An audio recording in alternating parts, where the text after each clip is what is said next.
Nah sekarang ini marak sekali Ruwaibidhah.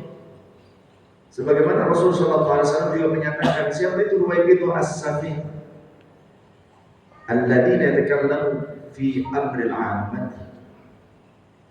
As-Safi, orang yang bodoh dan buruk perangainya, akhlaknya buruk, yang banyak berfatwa di tengah umat, berani beristinbat berfatwa padahal orang bodoh, orang awam.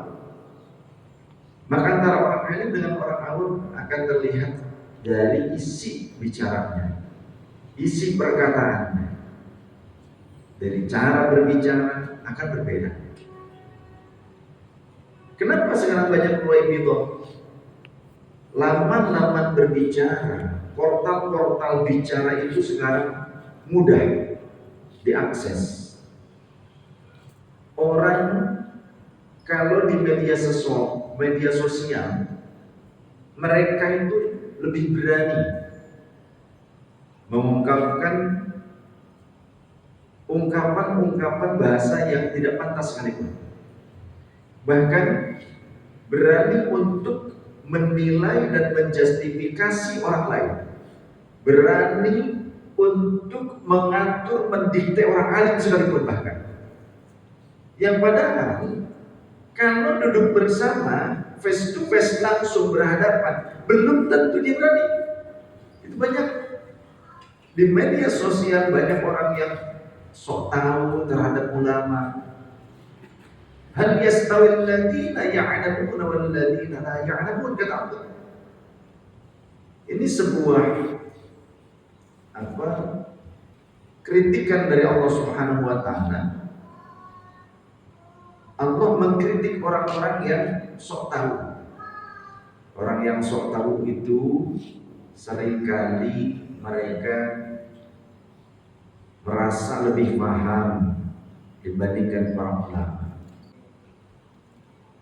Kalimat yang tadi dalam firman Allah, hal yastawil ladina ya'lamuna wal ladina la ya'lamun innama yatadzakkaru ulul albab, ini sebetulnya bahasa ledekan Allah Ta'ala. Allah sedang meledek seorang hamba atau manusia yang sok tahu dibandingkan orang alim. Hal yastawil ladina ya'lamuna wal ladina la ya'lamun, apakah sama antara orang yang diberikan pemahaman ilmu oleh Allah dengan orang yang tidak diberikan pemahaman ilmu? Apakah sama antara orang yang mengerti dengan orang yang tidak mengerti? Tentu tidak. Ini istifham sebetulnya. Apa itu istifham? Istifham itu memberitahu. Allah sedang memberitahu sesungguhnya berbeda dong antara orang yang paham dengan orang yang tidak paham. Jadi yang nggak ngerti, yang nggak paham, jangan sok tahu deh terhadap orang-orang yang diberikan pemahaman ilmu oleh Allah Subhanahu wa taala. Siapa yang diberikan pemahaman ilmu? Orang-orang alim, karena mereka lah yang menjadi warathatul anbiya. Nah, orang bodoh mana mungkin bisa lebih paham dibandingkan orang alim. Jadi kata Gus Baha, mendikte orang alim itu dosa.